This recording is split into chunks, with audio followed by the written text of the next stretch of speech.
Okay, I think we are good with the recording and the live stream should start any second now. So, Raza, please take it away. Okay, thank you. Can you hear me? Yes, we can hear you. Okay, thank you so much, Michelle, and thank you, IPB colleagues. We are now in the South Asia region, and we have our wonderful colleagues from South Asia. So, in fact, our session, the 2-hour session, is distributed like initially. I will be a bit talking about the South Asia region. Then we have videos, messages from India, from Nepal, from Pakistan. Then we will be having a panel discussion in which we have our peace activists and colleagues from Sri Lanka, Bangladesh, Nepal, India, and Pakistan. And then there will be a question and answers session, which will be an interactive session. And so we will be finishing our 2-hour session by 2 p.m. Pakistan time. So thank you so much once again. And as some of you would be aware about the South Asia region, the South Asia region consists of Bangladesh, Bhutan, India, Maldives, Nepal, Pakistan, Sri Lanka, and now Afghanistan is also considered as part of the South Asia region. And Afghanistan is also now a member of the South Asia Association for Regional Cooperation. Around 2 billion people population, which is almost 1/4 of the world's population, lives in South Asia region. It is the most populous and at the same time most densely populated region in the world. It is also the world's population of if you look at the diversity of South Asia, so if you see like 90.47, almost 90.50 persons of Hindus all over the world, they live in South Asia. And then 31% Muslims throughout the world, if you look at the population, they live in the South Asian continent, and 95% of Sikhs worldwide, they live in the South Asia region. And apart from that, we have 35 million Christians and 25 million Buddhists. So it's a very, very diverse region. It's a very multicultural region where we speak a variety of languages, different cultures, different traditions. But unfortunately, uh, this is a region which accounts 50% of the world's illiterate people and around 40% of the world's poor, despite abundance of natural resources and the potential for peace and prosperity. And this is, once again, if you look at the conflicts, both the internal conflicts and the regional conflicts, it's one of the most volatile regions in the world. There are ongoing conflicts, civil wars, and then there are communal and political disputes. There is violence, which one can see in different parts of the South Asia region. And there are also violence against minorities, terrorism, counter-terrorism, religious extremism, militarization, and constant violation and abuse of human rights. Almost half of the population, which is 1.8 billion, is below the age of 24. So it is also one of the youngest regions in the world. So it could be like a blessing for the South Asia region if the young youth and the youth get opportunities for economic empowerment, and if peace prevail in this South Asia region, so this huge population of youth could greatly contribute to peace and prosperity for the region. And then if we look at like neighboring conflicts, so keeping in view the theme of this whole peace wave of 2024, no to militarization, and yes to cooperation. So basically, there is an urgent need for regional cooperation. There is an urgent need to build regional trust. And this is one of the reasons that we see this, ongoing conflicts and this armed race going on between South Asia, and there is a lack of trust. So we will be more talking about how we can build trust and cooperation in the region, and then there is a need for people-to-people dialogue. Civil society and media can play a very important role. So this whole region is actually, in a turmoil in which we need regional peace, regional cooperation, and as I have already mentioned, that we have our colleagues who will be more talking about uh, how we can build trust, how we can cooperate with one another, and which role civil society could play to promote peace and harmony in this region. So with this, I will first showcase some of the excellent work which our colleagues from India and Nepal, they are doing a lot of work on peace and disarmament to resolve community disputes. So I will be showcasing the work of our colleague from Nepal, Shobha. She has been engaged with women peace and security issues, disarmament issues. And then I will also request my fellows and my colleagues who are here with me that I am only the moderator, so feel free to jump in and feel free to comment on what you are doing. So once this presentation or the showcasing of your work is over, so you can also talk about exactly what you are doing in Nepal and just to speak a bit about the work which you are doing. So I will now showcase the work of Shobha from Nepal. And please guide me if you can't see it, so that I can also share my screen if it is possible. Let me see if I can. Yes, you should be able to share the screen as well. Can you see it? Not No? yet. Okay, let me check it.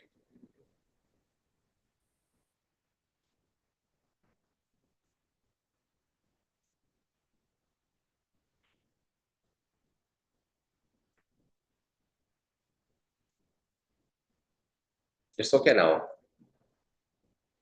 Now we are seeing but the email, not the Okay. video. Yeah, I'm going to. Yeah. I'm going to show you the.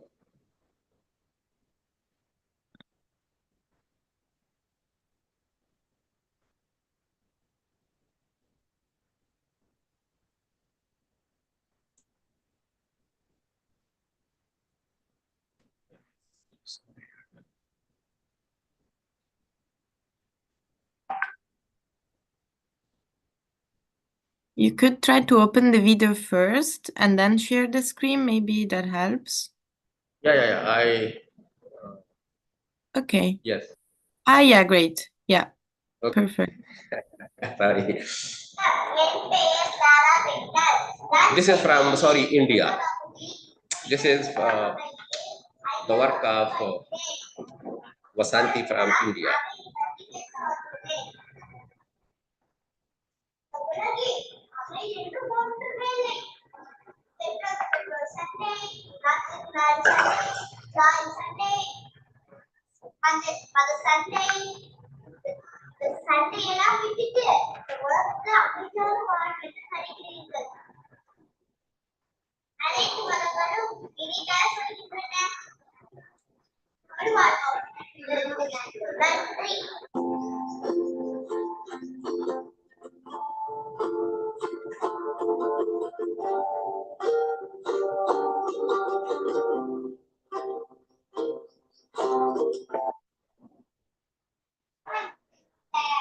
good time to one and all. Bhagavad Gita said, he who has no ill will to any being, who is friendly and compassionate, who is free from egoism and self-sense, equal in pain and pleasure, and forbearing, ever content, steady in meditation, self-control, and possessed of firm conviction, with mind and intellect dedicated to me. He, my devotee, is dear to me. Bhagavad Gita.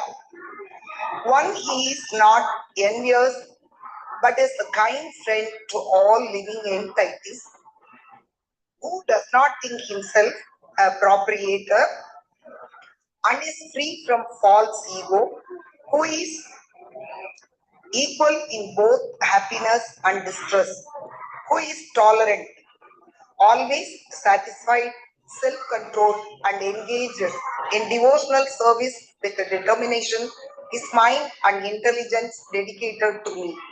Such a devotee of mine is very dear to me.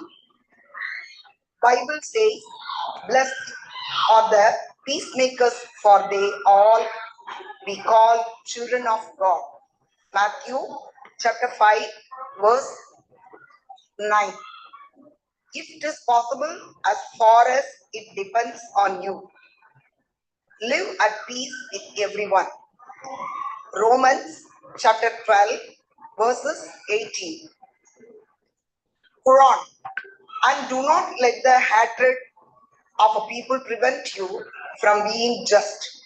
Be just, that is nearer to righteousness, and fear Allah. Indeed, Allah is acquainted with what you do. But if the enemy inclines towards peace, you also incline towards peace and trust in Allah.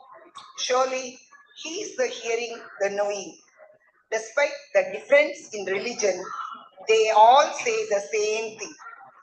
Advocate for peace, compassion, and justice, and live harmoniously with others. Thank you.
So,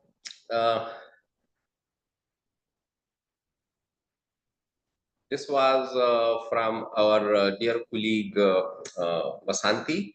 She is from India. I will now just show you like a song which is called Om Shanti, a song of peace.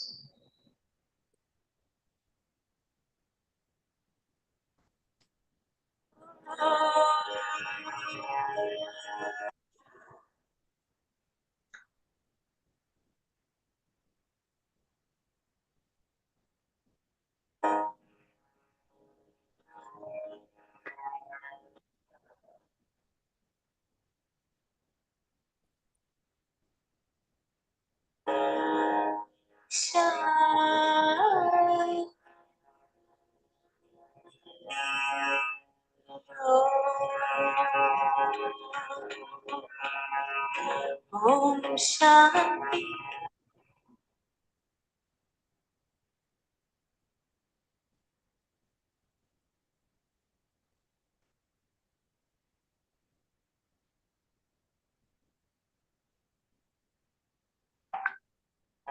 Om Shanti. Om Shanti. Om Shanti. Om Shanti.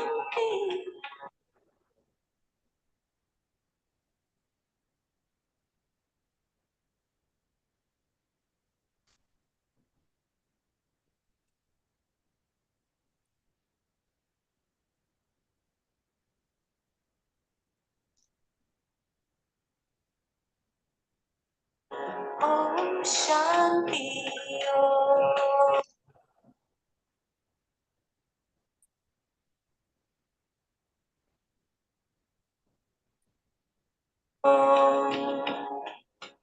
Om Shanti. I'm a peaceful soul. Om Shanti.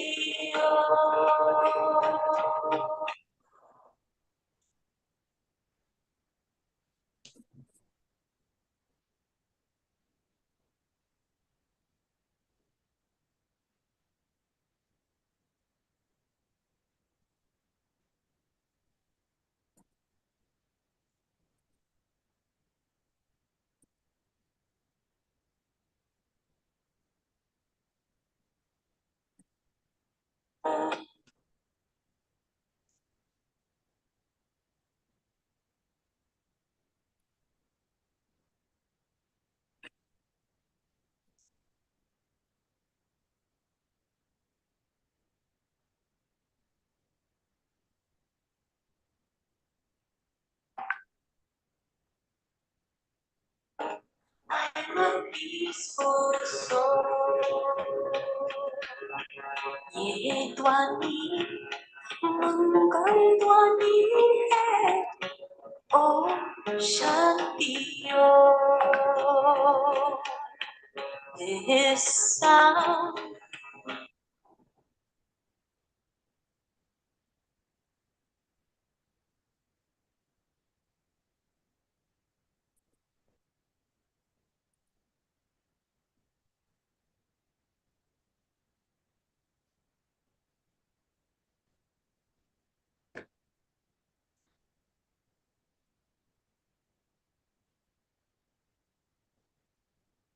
is a sacred sound.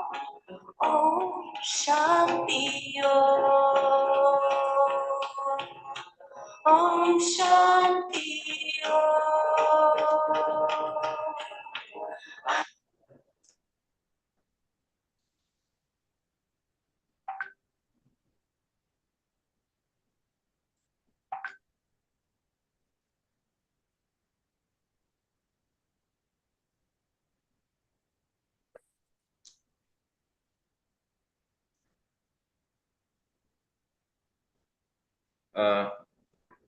I'm sorry, there is like, as you know, well, some internet connection issues. In case, Ahmad, if there is any issue while playing the video, so I would request you that you have that in your Google Drive. So I will ask, your support. So in case if it is not clear from here, so I will tell you which video to show. So thank you for your support. Vasanthi, as you are already there, so could you please a bit elaborate on the work and the videos which we showed just like for a couple of minutes? Thank you, Raza. I'll just take a couple of minutes. One more video is pending. Probably if there is time, we will show it again. Shanti, Samadhanam, peace are all terms which denote that we have to coexist with humans and non-humans. Because all the time we are fighting over water, land borders, tree felling, and so on. So unless we coexist, it's very, very difficult to have peace. Peace should be taught in the early years. You saw one school from Chennai, or two schools from Chennai, and Aliyandal is a school in a rural area where there is a lot of work done with the young people in school. Why? Because it is a captive population. They are willing to listen to the teachers. Two, because in the early years, learning is much better. When you sow a seed, to put in the right kind of ingredients is very important, and make it grow properly is very important. Therefore, school populations work a lot. We have the principals of the schools also who have joined us, and let me appreciate them for all their work. Work must again be done in the vernacular so they can pick up stories from their own families and neighborhood on peacekeeping individuals like family members, village elders, local panchayat leaders, maybe songs, poems. Like in one of the earlier presentations, they were talking about talk about peace, stomp, dance, sing, and all those kinds of things. Now, peace takes a lot of time. Do I have another 30 seconds or 40 seconds? Yes, please go Just ahead, please. Yeah. See, peace doesn't happen overnight. I want to quote one example. When the salt tax was put in by the ruling colonial empire, there was a march for almost 30, 40 days led by Gandhiji. And that time it was not a digital age, but many people gathered, they were killed, they were hurt and all that, but they went on and picked up the salt at the Arabian Sea. However, that non-violent protest to become a law took 16 years. So all of us who are working towards peace should be persistent in our efforts. And again, why are we concentrating on children? We are, by our various practices, depriving our children and our future kids of the lovely world that I was personally born into. If somehow they can understand the value of nonviolent communication, the value of coexisting with people, then it could be much, much, much better. And they will learn that by practice, peace behaviors must be practiced. It is much more important today because of the proliferation of media, access to digital communication. People can access crime and conflict world over. How father kills the son, or brother kills another sister, or husband kills wife. Every day it is sensational news. Our children should be taken away from this bad news. They must learn that they can make the world that they want to live in. Thank you very much. And later on, maybe if there is time, we will listen to the Aliyandal video as well. Thank you very much. Thank you, Vasanthi, for your excellent contributions. Now we have with us Shobha from Nepal. So I would like to show some messages, and it's a kind of photo presentation from Nepal. Ahmed, can you go with the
Thank you, Ahmad, for showcasing it.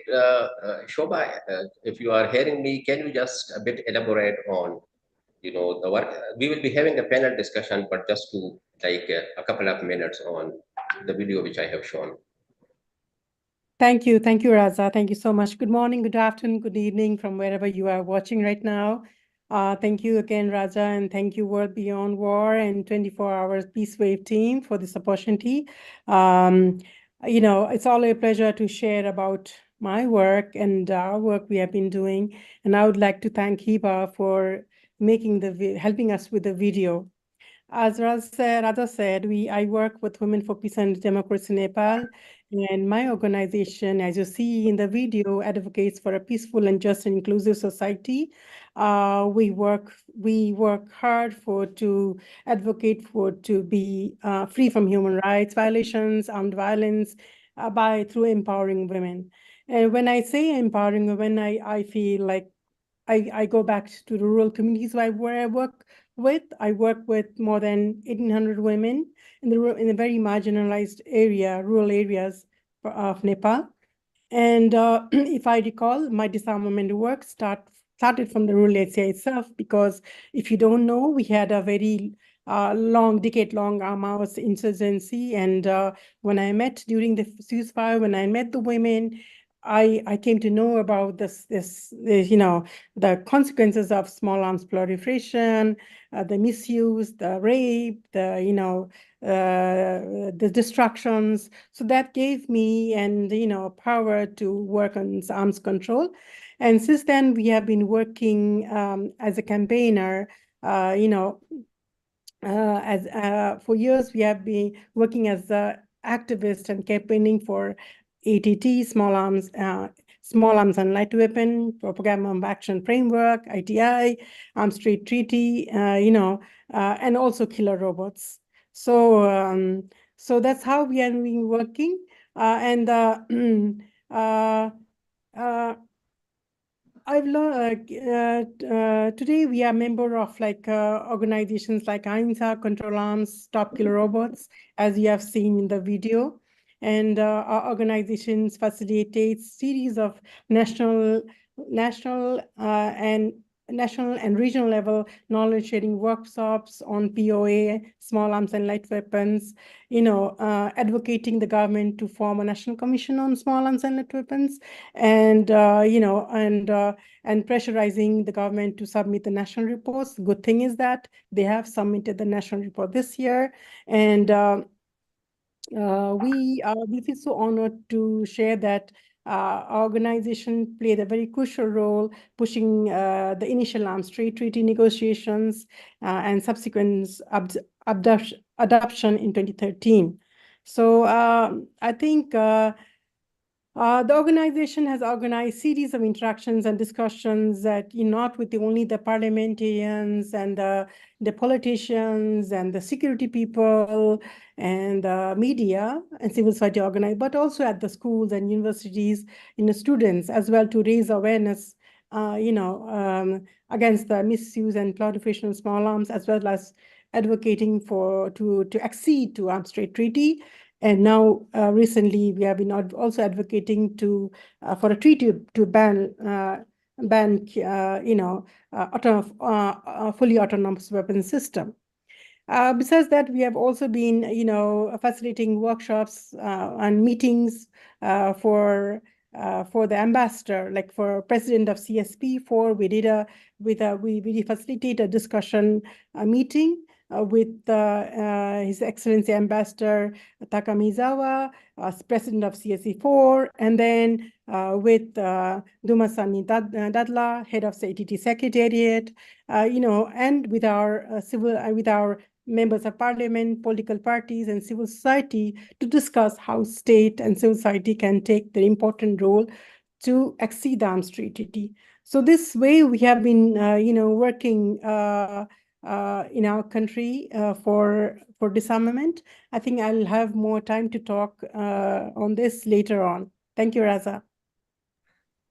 Thank you so much, Shobha, and much appreciation of the wonderful work which you are doing in Nepal and in the region and also globally. So thank you once again.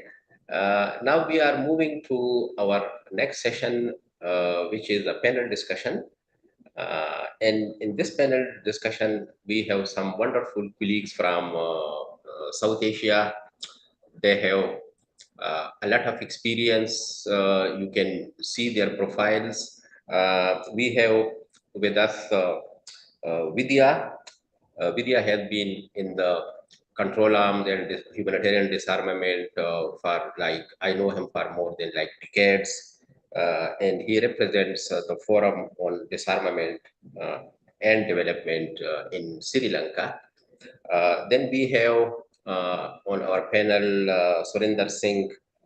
Surinder Singh is from India, and he is also a council member of the International Peace Bureau. We have with us Tamjidur Rahman, our, I know Tamjidur Rahman for more than 2 decades. He has been contributing a lot to the humanitarian disarmament work in the South Asia region.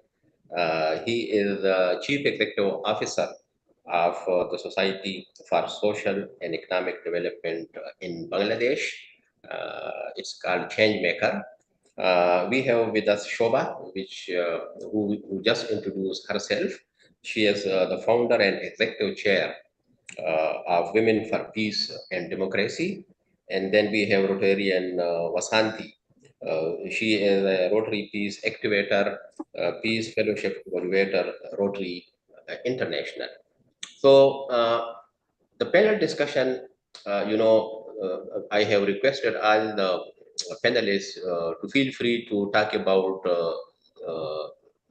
on issues specifically related to the theme of the peace, the 24-hour peace wave, no to militarization and yes to cooperation. But again, like since there are different conflict dynamics, there are the specific issues related to you at the national level, so you can speak on issues at the national level or at the regional level, and you can even jump in. So it will be more like an interactive session. So feel free to elaborate any issues which you think of be of interest to you. So I will start with Vidya. Vidya from Sri Lanka. So thank you once again, Vidya, for taking your time to participate in the 24-hour peace wave. Could you just explain about the role of humanitarian disarmament in the region, and more importantly, how this humanitarian disarmament is important in the region, and how we can build cooperation in the South Asia region. So over to you, Vidya.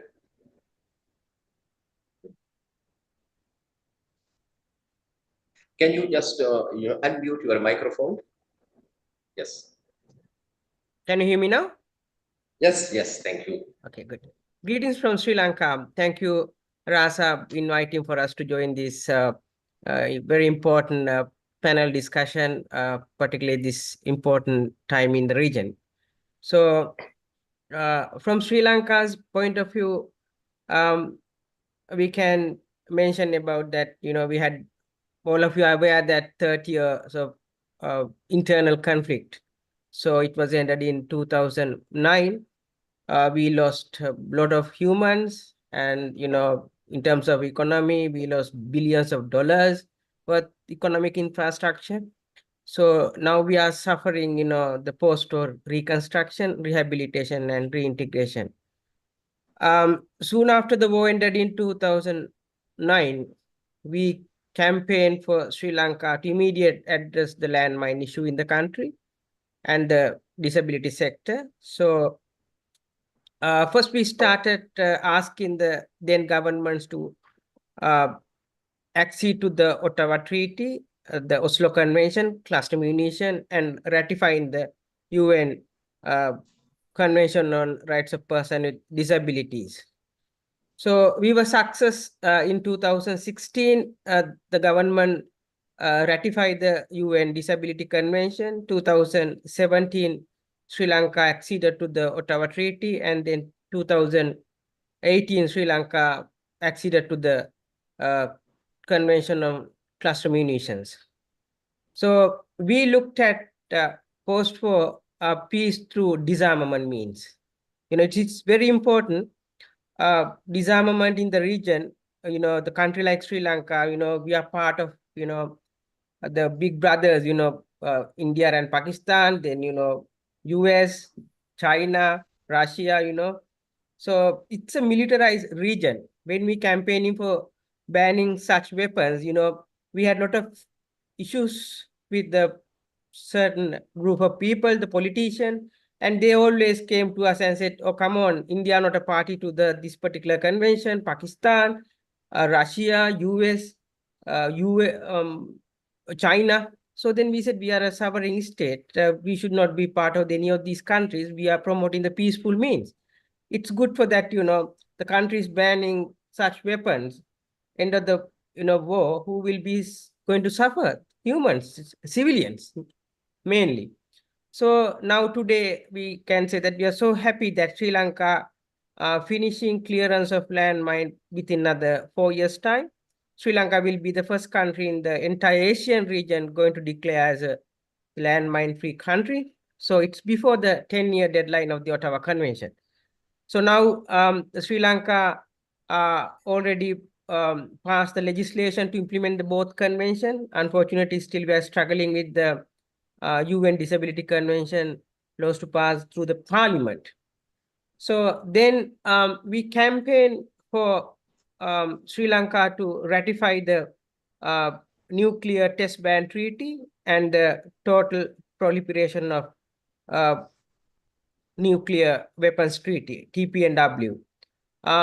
We can happily say that we are so proud that our organization, we were the leading advocate in the country. Sri Lanka ratified the CTBT last year, and the same year, Sri Lanka acceded to the nuclear ban treaty, TPNW. So now we have another task, the arms trade treaty. So only one country in the region, two countries in the region already party to the treaty, that is Maldives is a full party to the arms trade treaty, and Bangladesh just a signatory. So we encourage the Sri Lankan government to accede to the arms trade treaty without any delay, because many reasons I will explain to you later. Now Sri Lanka are going to have a new election to appoint a new government with the president. So we hope that next year onwards, Sri Lanka will make a progress acceding to the arms trade treaty, plus constructively re-engage with the UN small arms program.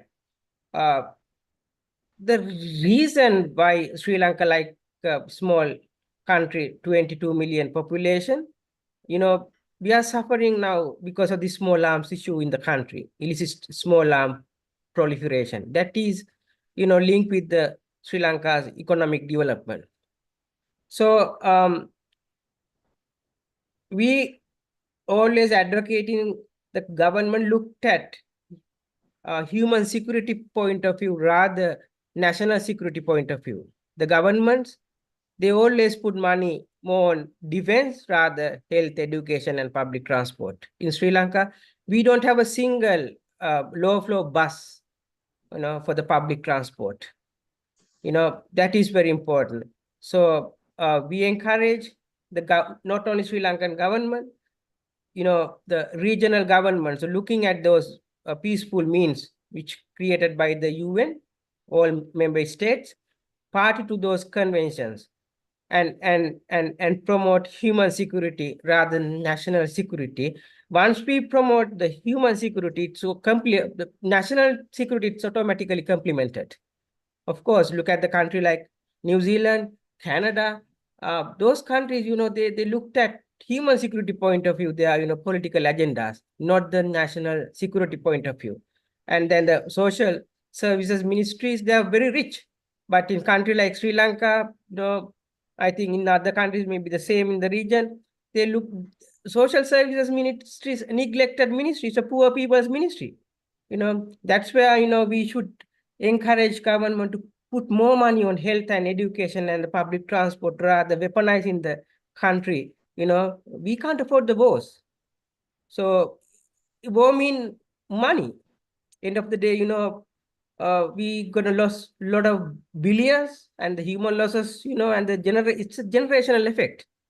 So we suffered a lot, and we don't want to hear Sri Lanka will have any future wars, and also our region. Our region should be prosperous and peaceful always. So I'll come back to you with how we should looking at other treaties, mainly the Arms Trade Treaty and the nuclear treaty is important for the region. Thank you, Raza. Thank you so much, Vidya, for your contribution. I will also come back to you later. Tamjid, are you there? Okay. So Tamjid, you heard Vidya talking about human security, and since you are a development practitioner, this whole region has also been badly affected by climate change, floods, natural disasters. And I think we have one of the lowest per capita income in the world, so as compared to the rest of the world. So just wanted to know, your opinion about the region. So how civil society could play a role in that, and just wanted to know what you say about this specific concept of human security, which Vidya has highlighted, like the people-centered approach. Thank you very much. Thank you very much. I'm still traveling and I'm slightly tired. Yeah, I know you were walking in the mountains, and so just let us know. It should be more like, it should not be that much serious. So tell No. a bit about where you went to the mountains and what you did there. So yeah, of course, I will share about that because this is sort of part of the process.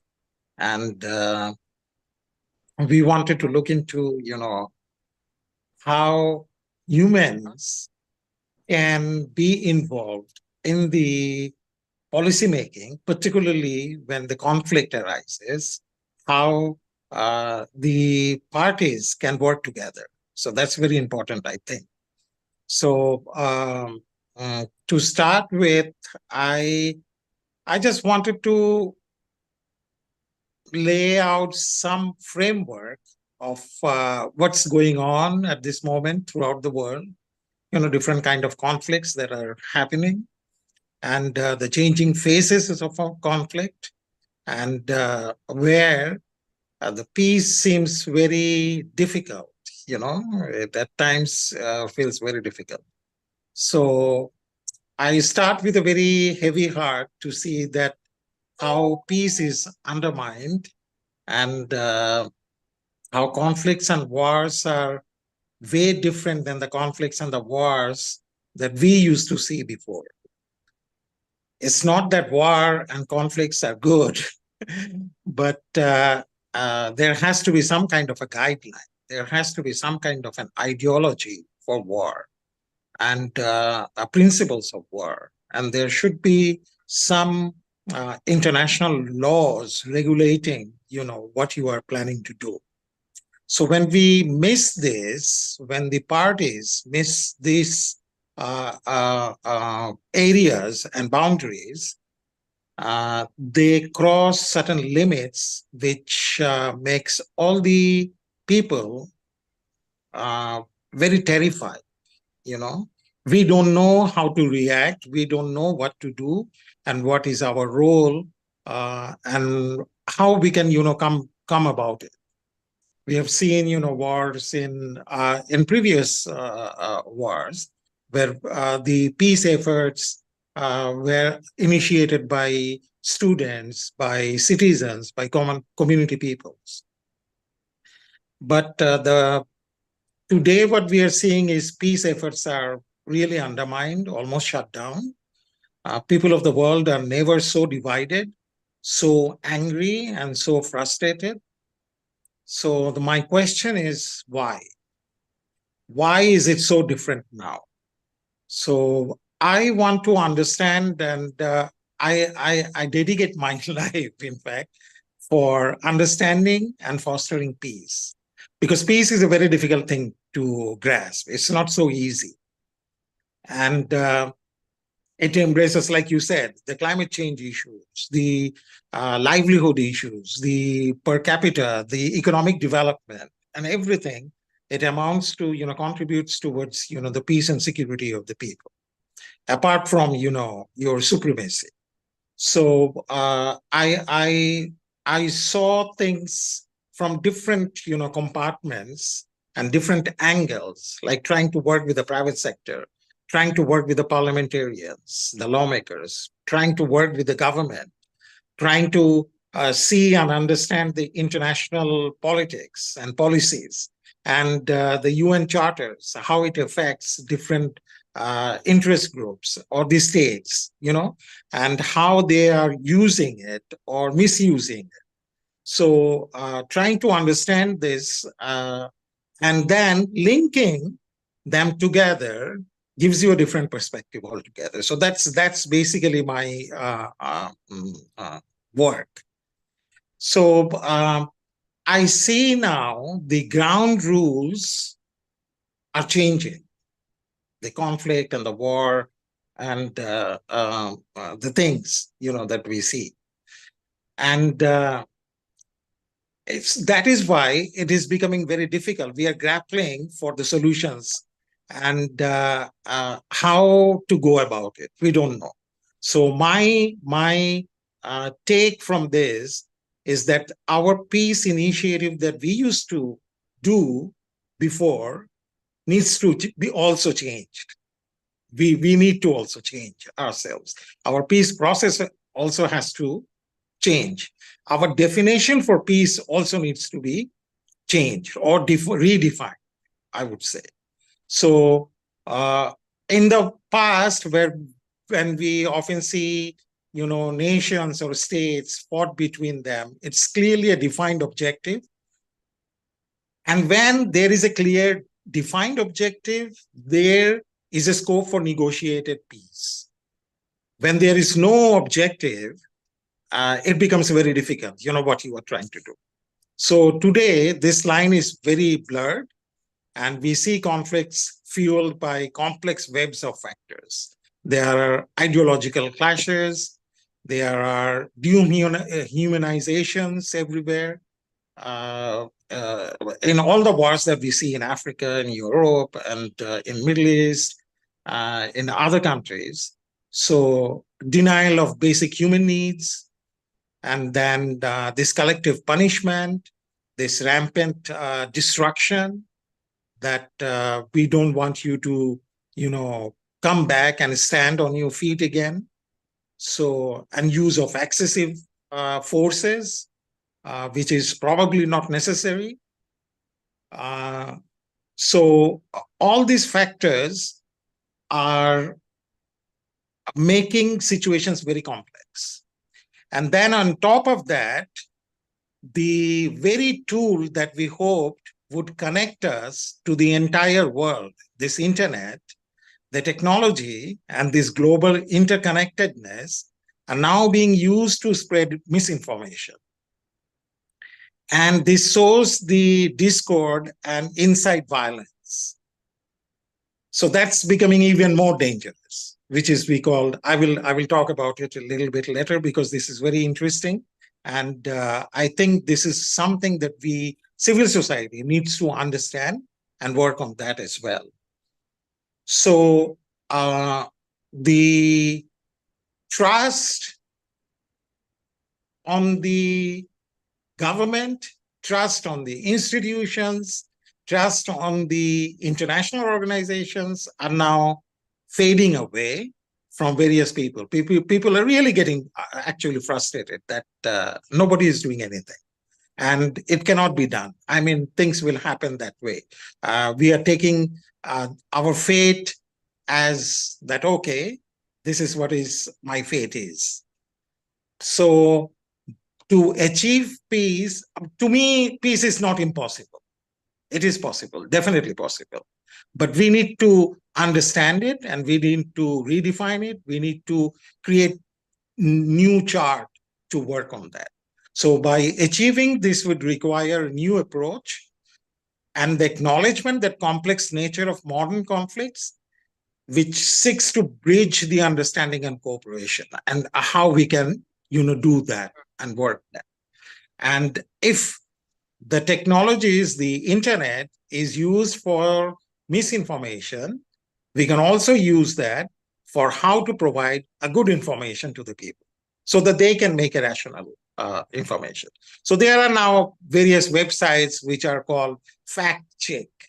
So when you see a picture, when you see a news, you can always go for a fact check, whether this is true or this is wrong, something. So in the coming, this session where we talk about the peace, I want to see peace as a social friendship, as a social friendship and harmony between the government, the private sector, the civil society, and the people in general. So there has to be a harmony. I think we are getting increasingly disconnected. The government is disconnected from the people. They have their own agenda. They have their own mindset, and they work accordingly, and they feel that people will join me. Because at the end of a 5-year period, we need voting, and I can sort it out through whatever means I have. Either bullying, either money or misinformation, whatever way, I can get away with it. So that is why they feel that I no longer need to get connected with the community, get connected with the citizens, get connected with others. I can do whatever. So this is also something that I will talk about it. I have a different ideology about it. So I feel the societal friendship is very important. And this societal friendship comes from home, from family, from your smaller communities, from your state, and from your neighbors to international states. So we need to culture this. We need to consciously believe in it, and we need to consciously develop our mindset of the children's and ours and also our leaders, that we need to work with that. You are not alone, and your agenda should not be forced down to us. So this culture comes from the family, like I said, family, from the community that we see, community leaders, the tribal leaders, and everyone together, that how democratic practices and how talking with the people can help, can understand. So is an optimal peace possible? I don't think so. Because that is a very utopian idea. An optimal peace will never happen. There will be conflict. There will be conflict. There will be war, because we are different. Our ideologies are different. Our thinking patterns are different. Our needs, aspirations, dreams are different. Our agendas are different. So there will be conflict. But these conflicts has to be defined in a broader way. Why you are being bullied? Why do you want to wage a war against somebody or some state or some community? What is the problem? So when you identify that issue, then we can talk about it either bilaterally or through an international community, that this is the issue and this we want to solve. We don't want to go into war, like Vidya said. Excellent words. War spends money, wastes resources, and there are severe damages and human losses, which no civilized country would ever think of. Even uncivilized people will never think of that, unless and until you are extremely arrogant and you have certain hidden agenda. So my point is, then we will have to identify an issue, and we cannot have a stereotype. We need to have an open mind. So we particularly, we work on a lot of conflict resolution work. So where we bring people and we talk about that you cannot have this baggage with you. You cannot have labels and stereotypes with yourselves. Then the entire negotiation fails. You have to have a clear mind and try to understand the other's perspective and also show your perspective to them, what you believe in. So why this conflict happens? Conflict is basically disagreement and argument, basically. But when it comes to a trust and mistrust, it takes a different form. Because whatever you say, when it comes to trust, whatever you say, I don't trust you. So it takes a different dimension. If it is just a disagreement, then we can work together. We can sit on a table and we can work together on these issues. So trust is also a factor that all the nations, all the people, they need to work on that. Your character, your work, your words shows what kind of people you are. So nowadays, we have been exposed to our so-called Western civilized regimes. People cannot trust them anymore. Their own people cannot trust them anymore. Because of their blatant lie and because of the mistrust, they have exposed themselves to their community people. We cannot trust them anymore. Should I? So, yeah, please. Please. I mean, I have to limit my time. Yeah, just like I will come back to you for the concluding points, but you can conclude it in a couple of minutes. Yeah. Okay, fine. So I feel that the dimensions are changing because of there are certain supremacy and arrogance which are fueling the conflict. It was there also. But the kind of supremacy that we are seeing, the national supremacy, the religious supremacy, the arrogance that the people have, lack of empathy for the others, these are some of the factors that we are seeing now. So our peace process need to understand these factors. That what exactly is supremacy? What exactly is lack of empathy? And how a state can really demonstrate this kind of a lack of empathy for a particular people, for a group of people, for a race, for a state. So that we need to understand. So coming to the other factors, which is a very critical issue at this moment, the current war that is happening everywhere, we see, we work with freedom of speech, and especially on Article 19 and 20 also, the ICCPR, the freedom of expressions, press freedom, which are now being absolutely halted. And we have seen this in past as well. There were complete blackouts sometimes, completely propaganda. It is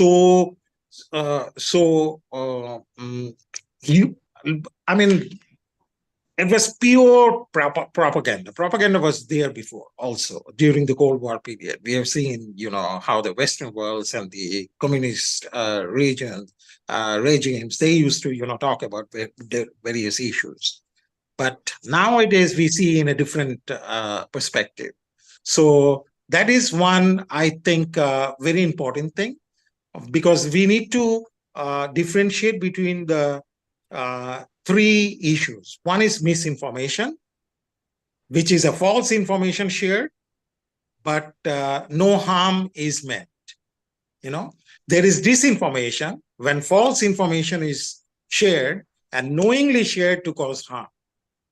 And there is malinformation when genuine information is shared to cause harm, to show highlights your weaknesses, your weak points, which whatever happened. But undermining those or cutting down those can help minimize the conflict. These are basically fueling up, bringing up your bad sides of the thing. So this three kind of information, misinformation, disinformation, and malinformations, we need to understand this and how they are working together. And then, okay, I'll stop here, and then if necessary, I will talk about in question answer. Thank you. Thank you, Tamjeet. No, we can see if we have time. Like we have almost quite sufficient time available, so we can come to you later. So, but thank you so much for your insights on various aspects of conflicts and violence. And I agree with you that when we define conflict, so we say that conflict is a difference of opinion. Conflict is not bad if it is resolved in a proper way. If you resolve conflict in a non-violent way, so it become productive. But very unfortunately, we have seen, and we are currently seeing the war which is happening in Ukraine, in Palestine. So I think in human history, these are the most brutal wars which are taking place. And keeping in view, you have mentioned, like, we have the social media, we have the digital media, we have the mainstream media, and the world is so much aware. But the champions of those human rights, they are silent. They are actually supporting these wars. There is no ceasefire, and it's a very disappointing situation for us as peace activists. There are those who are supporting human rights in countries like South Asia, in other countries like in Afghanistan. They themselves are violating those human rights in those wars and conflicts. Coming to you, Surinder Singh, you being a member of the International Peace Bureau, and we know well that India is a country where it is a country of peace, non-violence. We all know Gandhi, like a symbol of peace and harmony in the region. I know we were also together in the Belgium in the IPB meeting.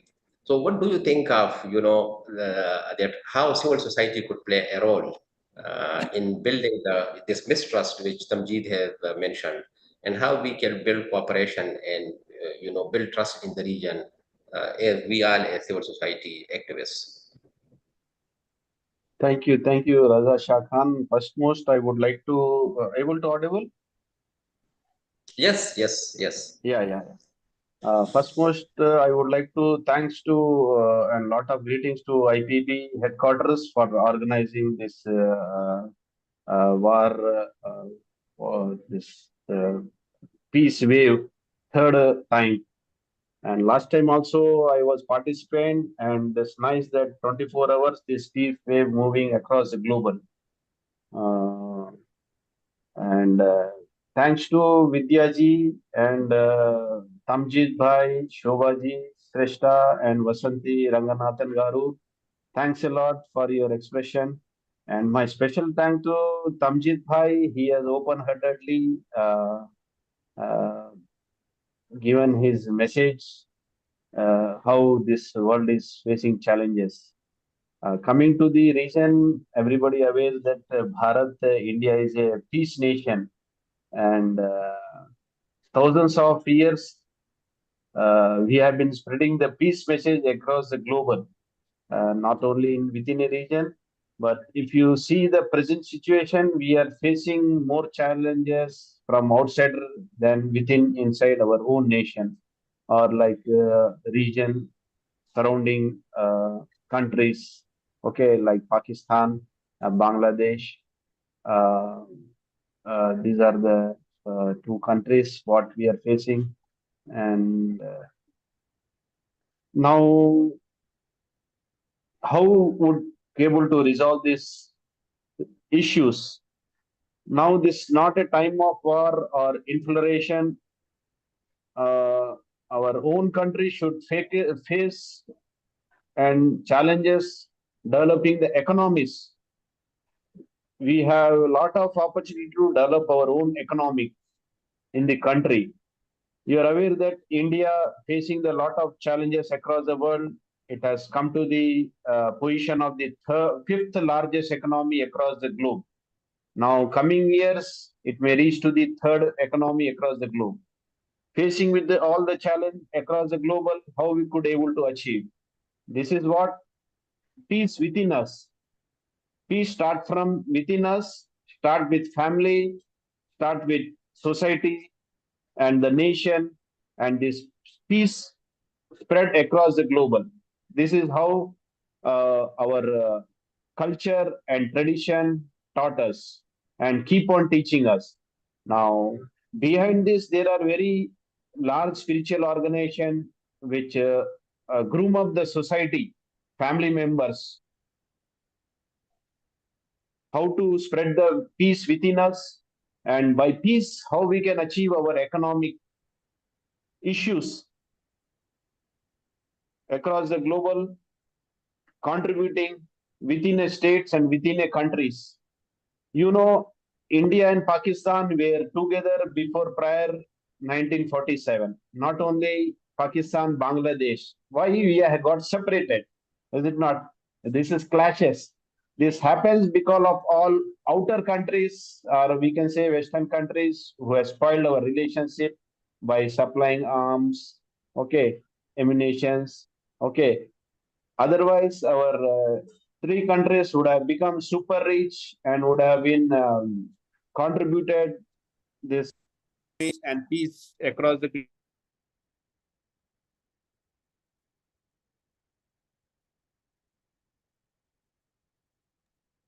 We lost him.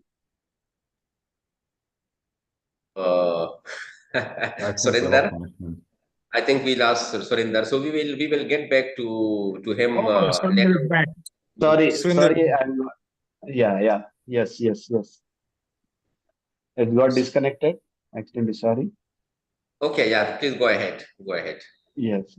So coming to the point now, I come to the conclusion. Simple, I say, we all neighboring countries at least 6 months. Last time also I have given the message that every 6 months we should gather together. Any country like Bhutan or nearby Nepal or Bangladesh. Okay, but you know, Pakistan, everyone fear to enter because some political issues are there. Mostly this happens because of political issues. Is it not? Pakistan is a nice country, people are nice, but only this political and the suppliers of arms and ammunition. Yes, sorry. It's got audible now? Yes. Yes, sir. So what I was saying that for every 6 months we should meet together. Okay. Like Bhutan is there, Maldives, okay, or Nepal, Bangladesh, or within India, South India. India is a large country, north, Sri south, east, Lanka. west. Also Yeah. Sri Lanka. So, Sri Lanka, okay, and Pakistan. You know, everybody fears to enter Pakistan, but Pakistan is a nice country. People are very nice, hardworking, and this is my message to all our neighboring countries. Why not for every 6 months we meet together? Okay, physically. For every month, we can have this Zoom meeting so that we can organize a large one Asia Peace Conference by which the message may spread to the this other countries that how we live together in a peace and how we can contribute our economy. Reason is that wealth is not a fair manner distributed among the countries. That's the reason war arises. I'm right? Wealth should be fairly distributed. When wealth is not fairly distributed, then war arises. In simple example, if she is within a family, the food what we share with all the family members, everybody will feel happy. If it's not shared, if I said I want to eat, I want to enjoy myself, then dispute arises. Is it not? So likewise, our neighboring countries, we do trading and all happily. And economically, when Sri Lanka was in bad situation, India has contributed. Okay, and Bangladesh is nice country, and but certain things are there. infiltrations, illegally migration. This is harming the economy. That should be stopped. So this we can take this responsibility by spreading, and number of members we should keep increasing.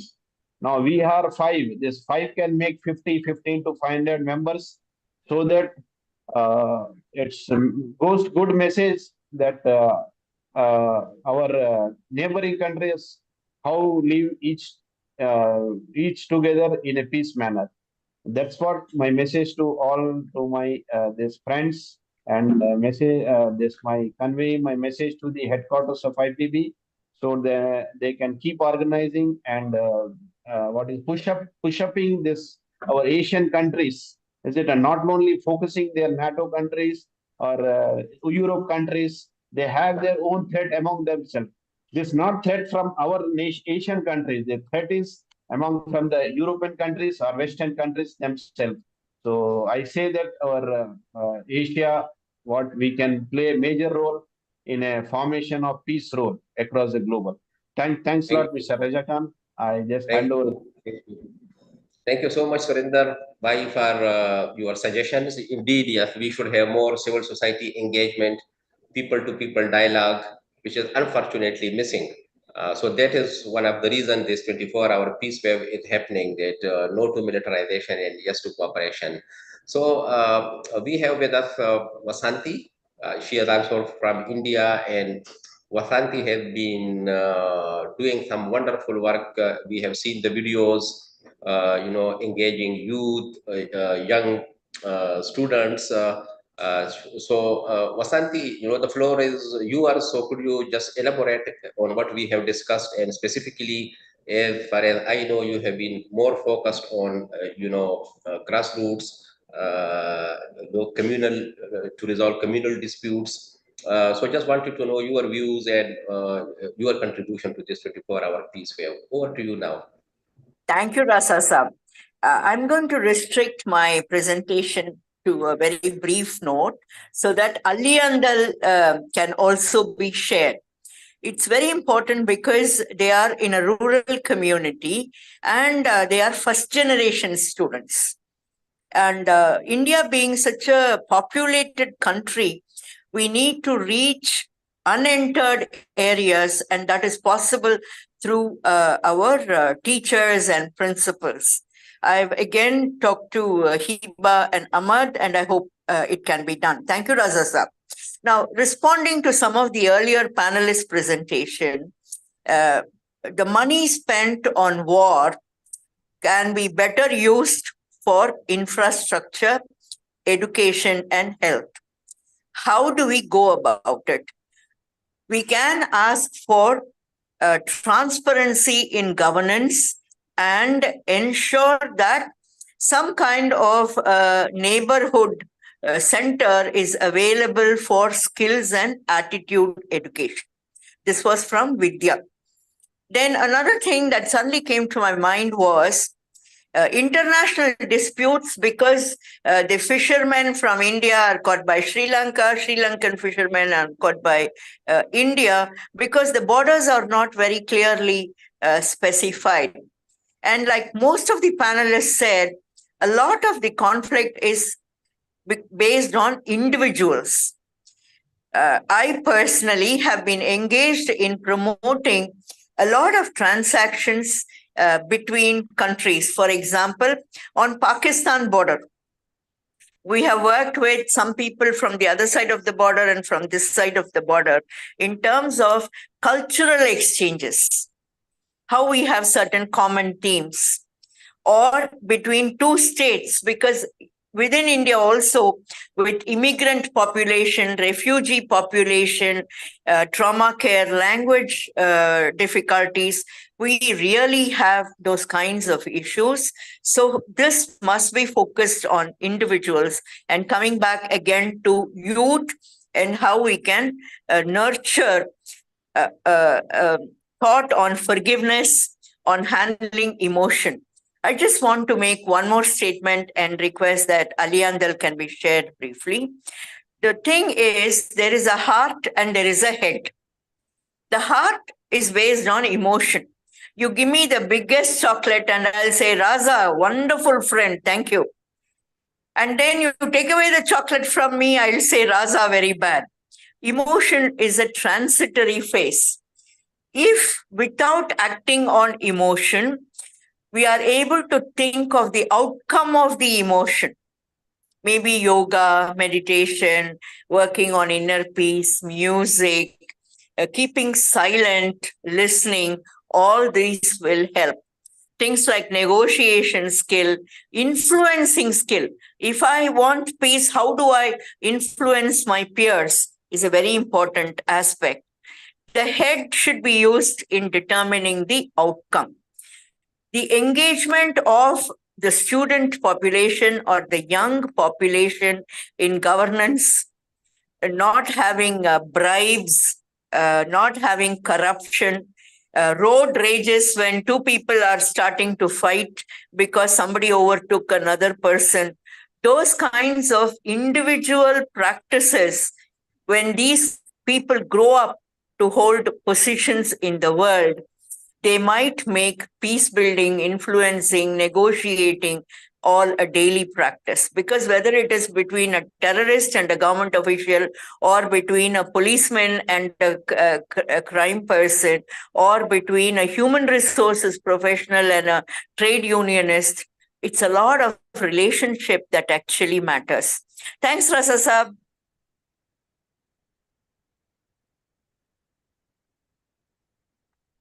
You have to unmute yourself. Okay, And thank you. Yeah, thank you, Vasanthi. Thank you, Vasanthi.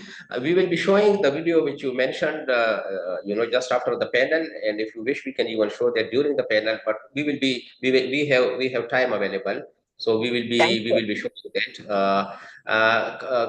Now coming to Shobha, since Shobha, we mostly talked about issues of wars, conflicts, climate disasters, and communal disputes.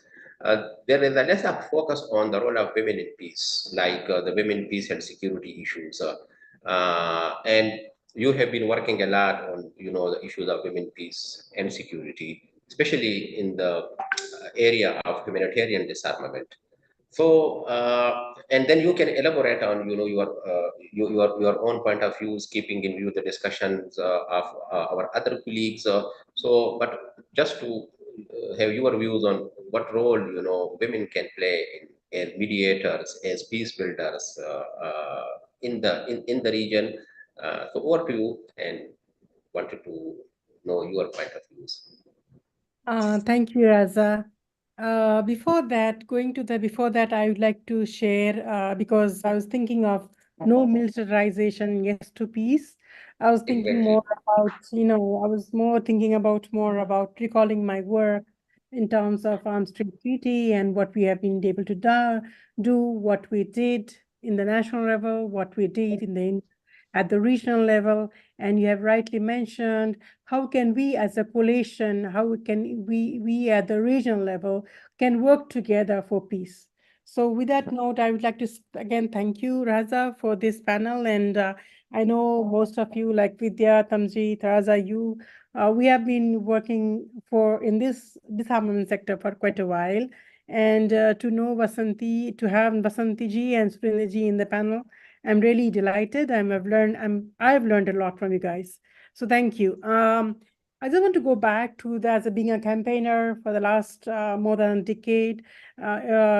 It took a decade to, we were advocating for Arms Trade Treaty, and earlier how the governments dismissed the concept as it was like it was idealistic fantasy, and even like working in Nepal as a woman, as you say, Raza, it was very difficult.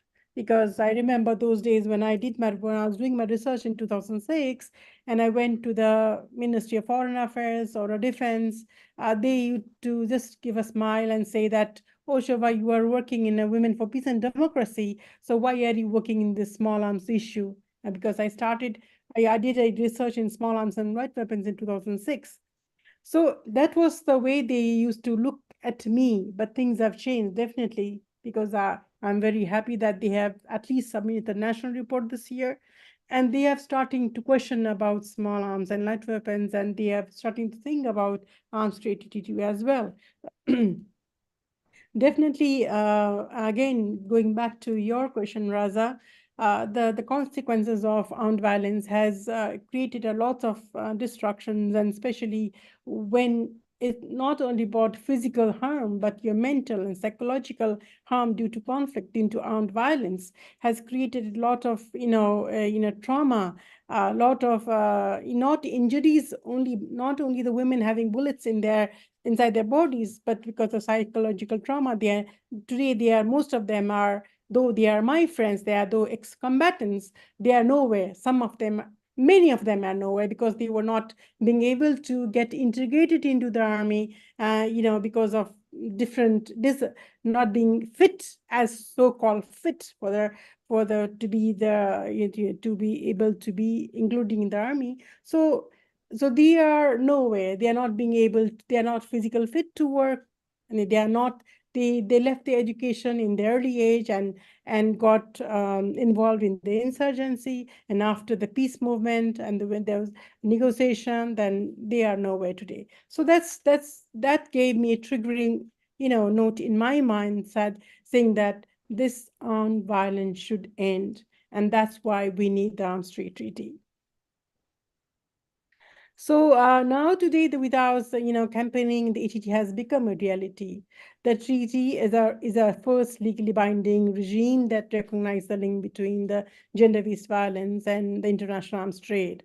So today it's good, we have 114 countries, state parties, but in South Asia, as earlier we had mentioned, only Maldives and Afghanistan have ratified the treaty, whereas Bangladesh is a signatory. But we, India, Pakistan, Nepal, Bhutan, Sri Lanka, we are still waiting. We are still, pressurizing our governments, and governments are pretending to know about the treaty, but still they are doing nothing. There are various reasons, but the unregulated arms and the trade has been destroying the lives of women and children, including all genders, not only women. Today we have there are 1 billion firearms in circulation as of 2017 data from Small Arms Survey, and then 857 millions are in the hands of civilians. So you can imagine how it can be regulated, right? So 500,000 people die every year, and one person dies every 2 minutes, and 415 million children worldwide are living in conflict zone. And recently, in 2023, Global Peace Index reported that over the last 15 years, world has become less peaceful.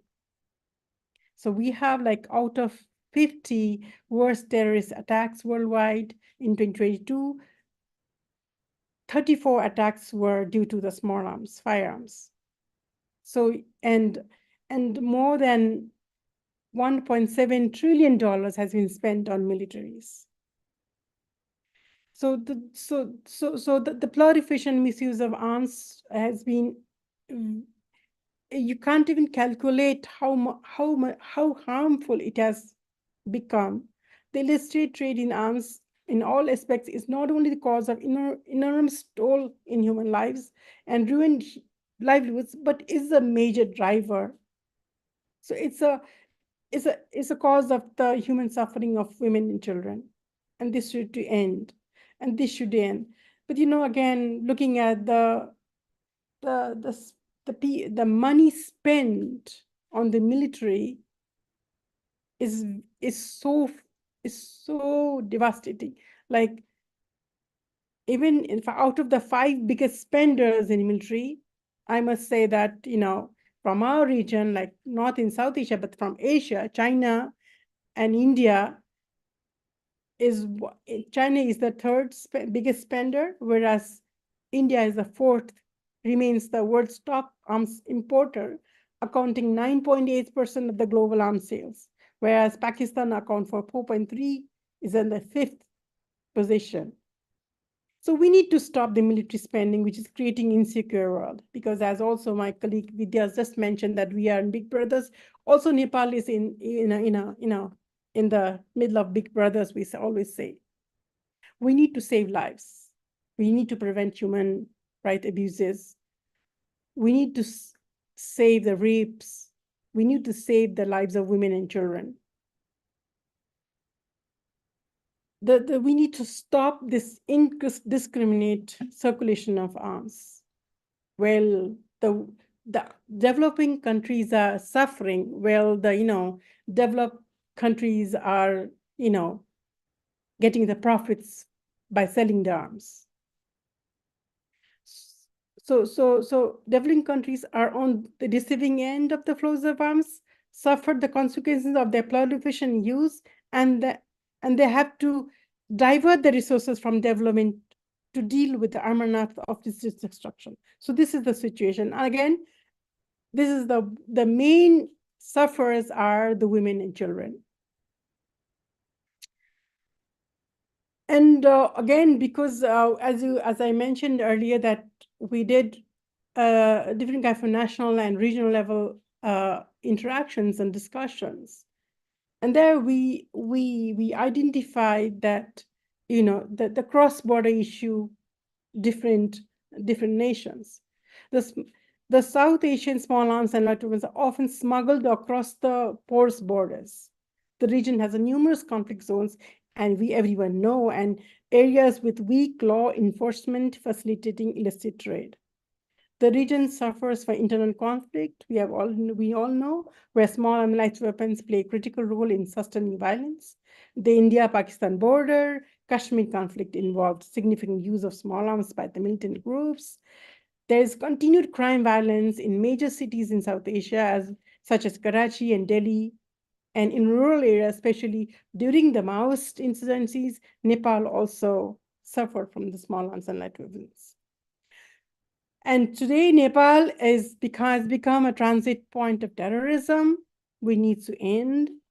Though Nepal neither has been the origin of international terrorism, but sometimes terrorist has been misusing it as a transit point. So it's also a transit point for illegal global drug trade. And the soft belly, we all know about soft belly. Each country has its own soft bellies, like Tibet for China, Kashmir for India, Kashmir for India and Pakistan, and Jaffna for Sri Lanka. Nepal also has a Terai belt, is also developing as a soft belly in our Terai region. True friends, I would say true friends should not prick the soft bellies of neighbors and must stop arms smuggling in these sensitive areas. So again, the politics as well, the smugglings of arms or misuse of arms has created an unstable government, and that's implications is very, very bad. So what we can do as a region, we have suffered a loss of precious human lives due to the terrorist acts and armed groups facilitated by arms trade. Now we must realize the importance of the treaty as an instrument to bring, the regional international peace and security and reduce human suffering through and that is which is happening due to the unregulated and illicit arms trade. A strong regional coalition of like-minded people, as Surendraji has also mentioned, is essential to take these kind of instruments for lasting peace and then connect with other national regional networks in the SAARC region. So I'd like to end my, saying with stressing that illicit use of weapons, in South Asia remains a pressing challenges with far-reaching impacts of security development and governance. Addressing these issues requires a multifaceted approach involving national efforts, as you said, regional cooperation, and definitely international assistance. Thank you. Thank you, Raza. Over to you. Thank you so much, Shobha, for your wonderful insights. We will be now showcasing a couple of videos. So I would request the panelists to remain here because there might be a questions from the participants, or if there are no questions, then we can have some comments from you, and then there will be like your concluding remarks, like your final words, your final message before we end the session. So we still have 25 minutes. So in the next like 5 to 10 minutes, we will be showcasing the video messages from Pakistan and India. And then I will come back to you to have your final words, to have your final messages before we conclude our South Asia session. So I would request Ahmad, if you could show the last video which Vasanthi was mentioning. That is also what do you, Ahmad?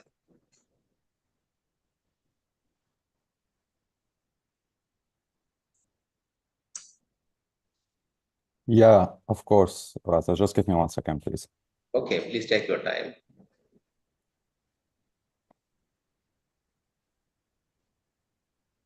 அனைவருக்கும் வணக்கம்.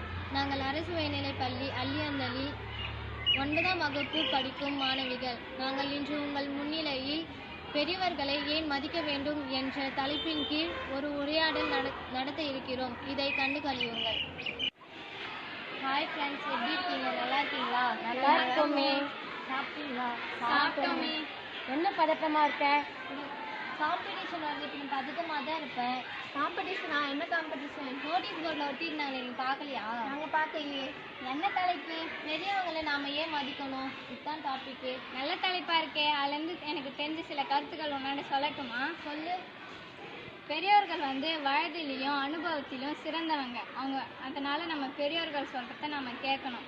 அது மட்டும் இல்லாமல் நம்ம முன்னோர்களான கிருஷ்ணதேவராயர் தன்னுடைய வயதில் பெரியவர்களை தான் அமைச்சராக நியமித்தார். ஏன்னா உங்களுக்கு தெரியுமா? தெரியாது.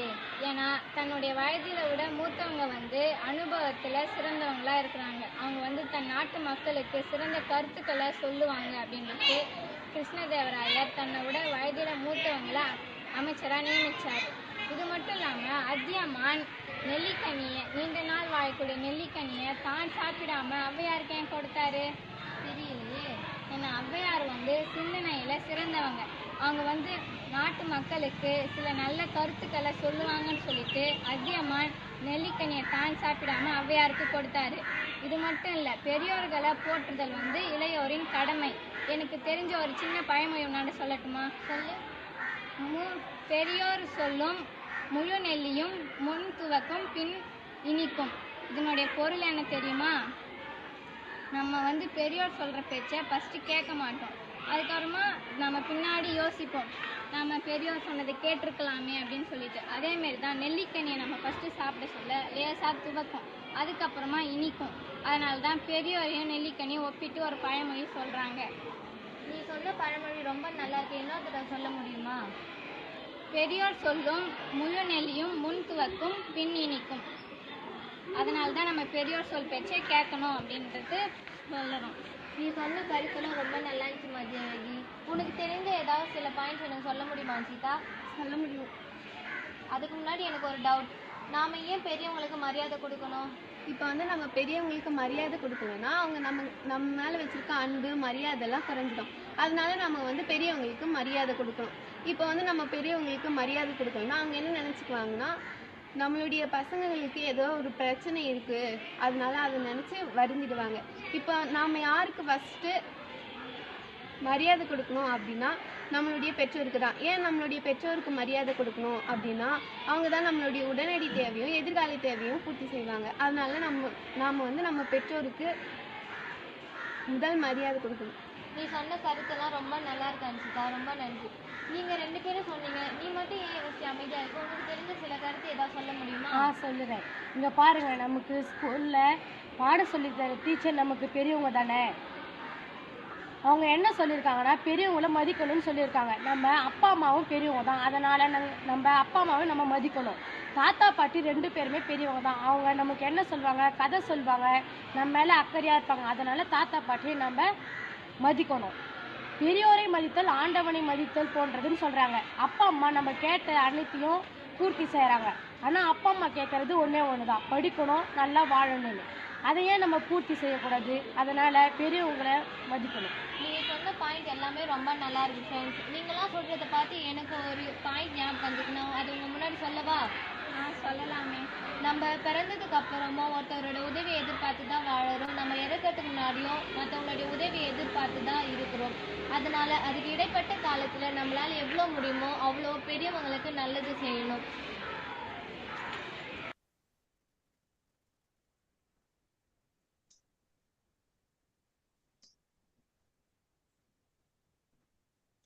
Okay, but Thank you, Raza. thank you, Ahmed. We have now just our last video, which our youth coordinator Heba she has created from Pakistan. It is like just two to 3 minutes video. So we will be showcasing that, and then after that, I will be coming back to to our panelists. So once again, Ahmed, you are kindly requested to play that video.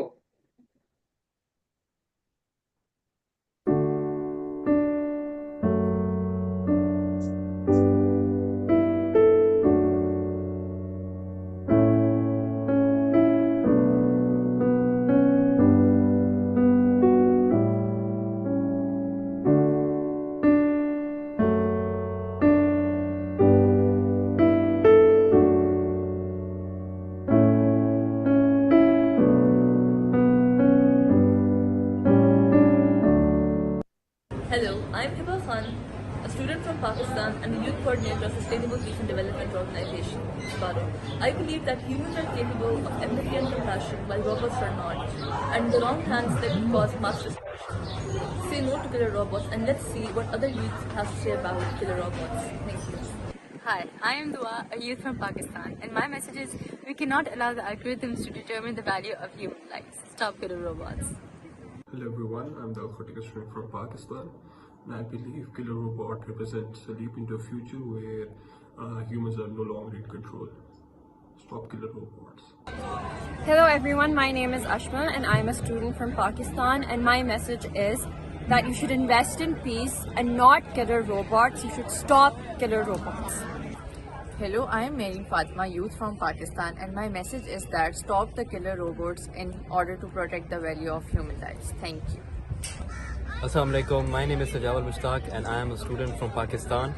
I would say robots should serve humanity, not threaten it. Stop killer robots before it's too late. Hi guys, my name is Amal Aftab and I am a youth from Pakistan. My message to you is stop killer robots to preserve human dignity. Hi, my name is Malik Nasir and I am a student from Pakistan. I think killer robots is not just a science fiction but a real concern that needs an immediate action, because it could be a weapon of mass destruction.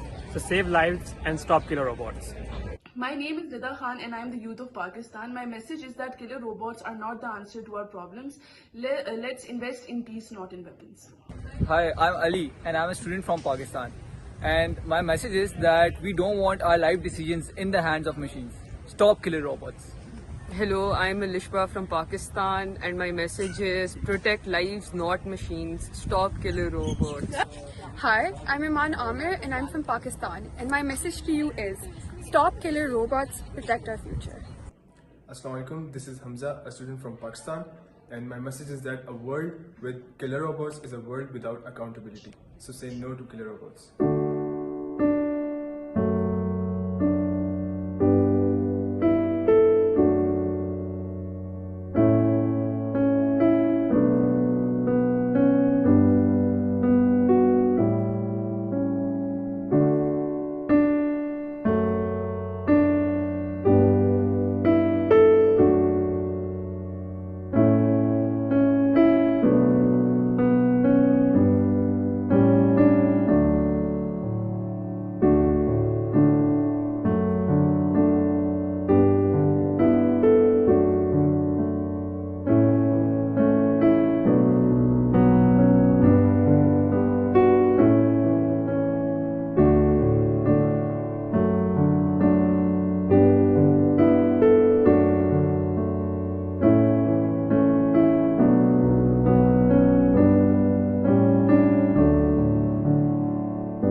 Thank you so much for your patience and for watching these videos. We have 15 minutes left for this session. So if I would request the participants who are watching the South Asia session, if they have any questions specifically related to any of our panelists, feel free to ask, or you can ask question in the chat box. So if you have any comments, any questions, any suggestions, any recommendations, so feel free. So Vasanthi, you would like to say something? The beautiful idea that you floated. Also, if each participant can talk about one takeaway that they can take back and practice in their own space, it would be wonderful. It's a suggestion. Thank you. Thank you so much.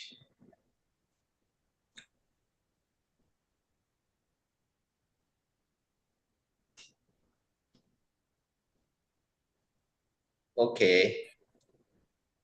My takeaway is this women and children, because mothers play a very, very important role in raising of the kids.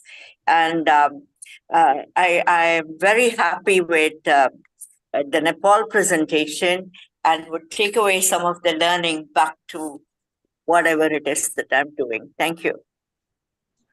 Thank you so much, Vasanthi. I would now request our panelists to have their concluding words. We have 13 minutes left, so like 2 minutes for each of our panelists, just to say the concluding word, or any message from your side. So we have with us Vidya. Vidya, could you just go ahead with like your concluding remarks? Thank you, Raza. Again, I fully agree what Shobha said, that the arms trade, importance of the arms trade treaty, universalization in the region. Because of many reasons, the region is full of weapons. So human security sector is neglected. So now we should not forget about India and Pakistan nuclearism program.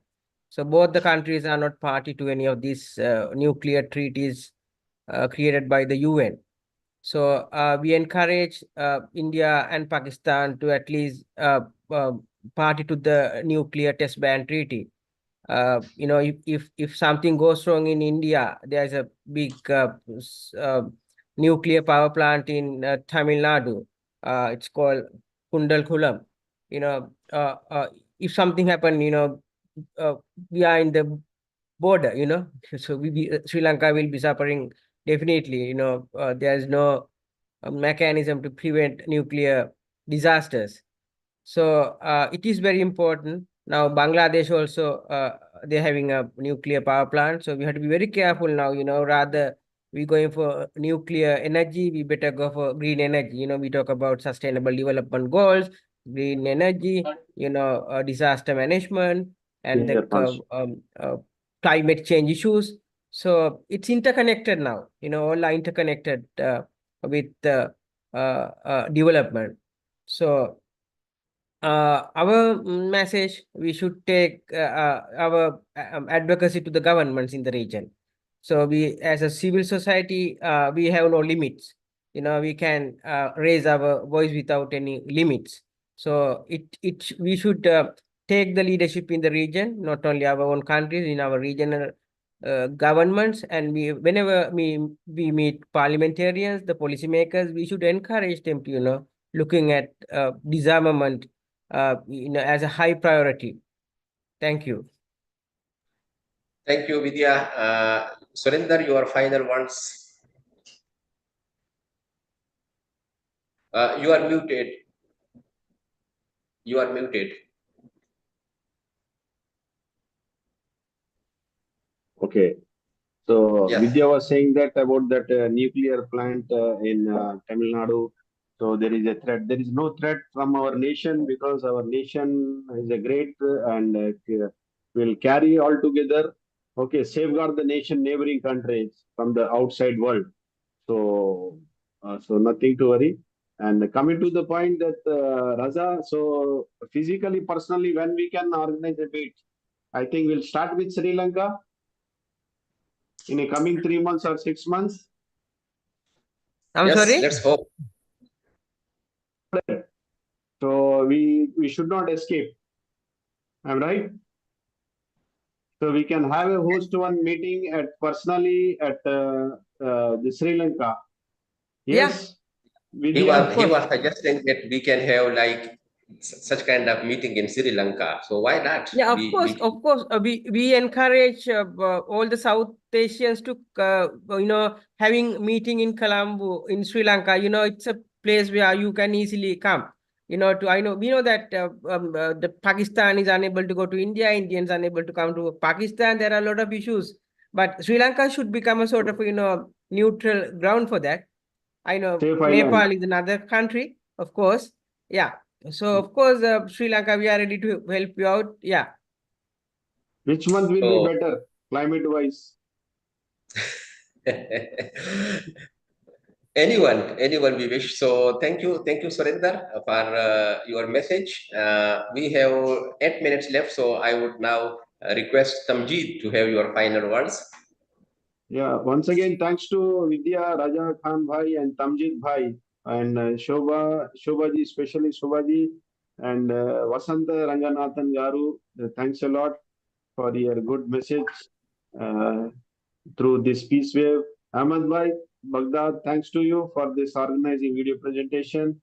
Our lovely IPB President Karoji, thanks a lot to you also for organizing this peace wave.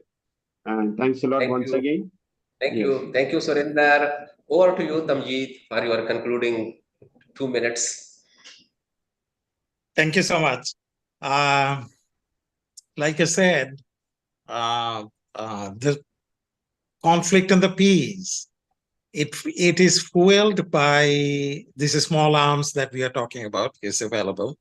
And if we look into deeply, the producer companies and the producing countries are actually responsible for creating such an enabling environment for conflict in different places, in most of the cases, because they have a profit in that.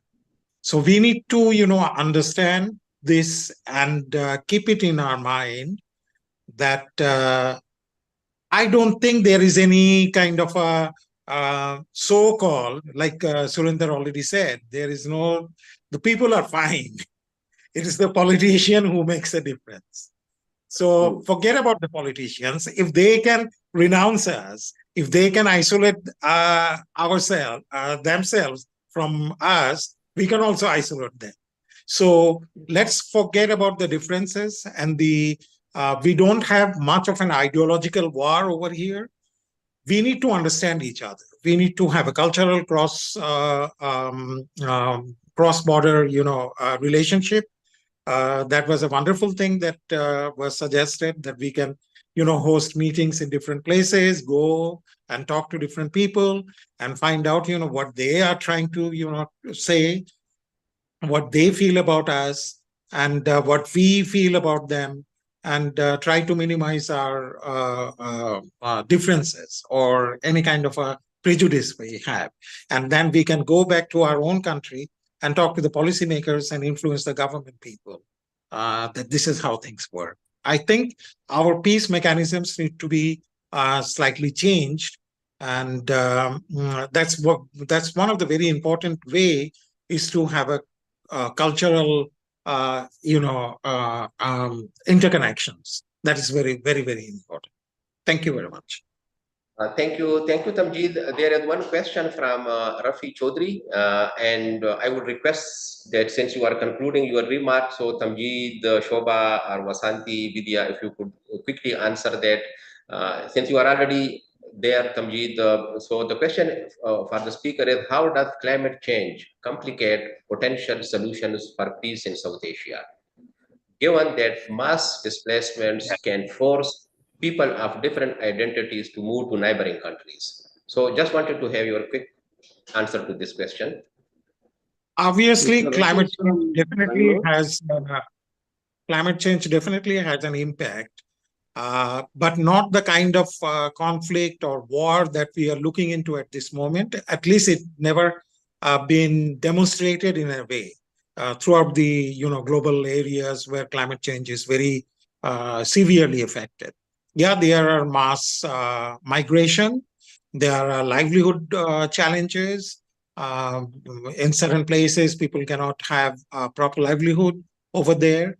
So they need alternative livelihood opportunities. Some of the areas where we are working on, we call it smart climate action, trying to give them alternative, smart agriculture, smart livelihood options so that people can at least stay there.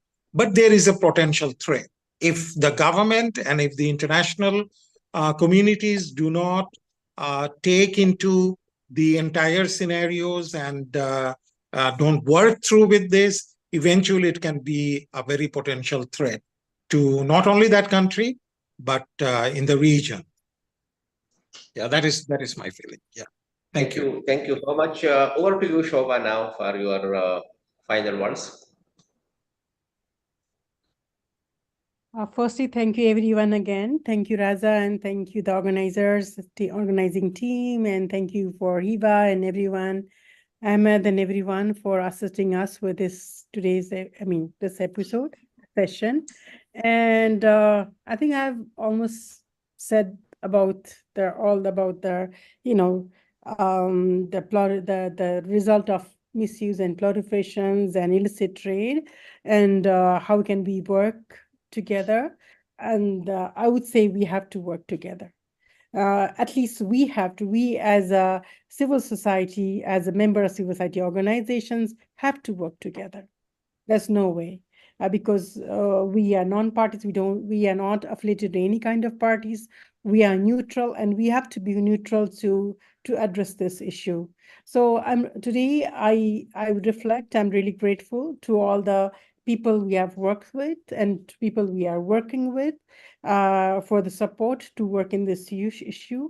Without the support, we wouldn't be able to be where we are today. But we have to work still more to control and reduce the arms trade that violates international human rights and humanitarian law. So thank you, everyone. Thank you so much, Shobha. Over to you, Vasanthi.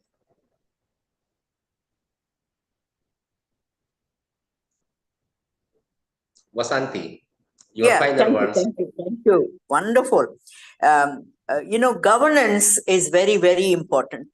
The political people have a lot of things to say, and nobody will invest in a place which is war-ridden. Therefore, if we work with local schools, teachers, cultivating some kind of movement of which the local elected leaders are influenced or afraid of, then maybe governance at the local level would improve in order to make a good policy change at the top levels. Somehow, in my opinion, bottom-up approach, developmental education, remedial education is very attractive. Somebody is dying, you save that person, everybody is happy. But if we saved people from dying, it is most important. And that is what I would like to say. Thank you very much, team. Thank you, Vidya. Thank you, Tamjeed, Shobha, Surinder, and Vasanthi for your very nice contribution. I would like to also say a couple of words is that we all belong to one human family. So let's celebrate the rich and beautiful diversity, the cultural diversity, the ethnic diversity, and the religious diversity of this region, which has a huge potential to prosper. And we as civil society could play a very important role in promoting peace and harmony in the region. In the end, I would request all our panelists and participants to unmute your mics, and we will say together no to militarization and yes to cooperation, and then we will hand over the session to, and we are especially thankful, sorry I forgot, especially thankful to our volunteers, who created these videos. Heba, thank you so much for all your time. You work hard. We were just sending her the photos and video, and she was compiling that. And Dawood, especially Dawood, for taking your time. And then the IPB staff, thanks Ahmad, Sean, Michelle, Emily, for all your contribution and support. So I would request now you to unmute your mics, and we will all say together like in one voice. So 1, 2, 3. No to militarization. Yes to cooperation. Yes to cooperation. Yes to cooperation. Thank you so much. Over to you, IPB. Thank you very much, Raza. Thank you very much.